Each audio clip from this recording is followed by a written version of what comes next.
Oxfam warned on Monday that for the first time since records began, inequality has grown in almost every country in the world thanks to the pandemic. But billionaires have seen their wealth soar. We're seeing the biggest surge in inequality during this period. And what has been so shocking is 10 men, 10 billionaires, have made $500 billion during the pandemic period. So that is enough to vaccinate. You could buy vaccines to vaccinate the whole world and also prevent anybody from falling into poverty. Everybody on earth would be protected from falling in poverty through that $500 billion.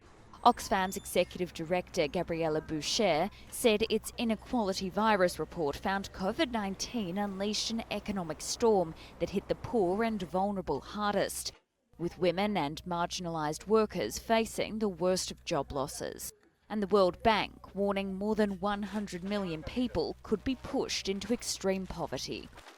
So there are many different factors, but one thing we've seen is the 1,000 billionaires have actually recovered their pandemic losses in 9 months. So they were mostly in the stock exchange. So that has recovered and their wealth has recovered. Whereas for the millions and billions in poverty, it will take more than a decade, possibly 14 years for them to go back to pre-pandemic levels. To tackle the crisis, Oxfam is calling for higher taxes on wealth and corporations alongside stronger protections for workers.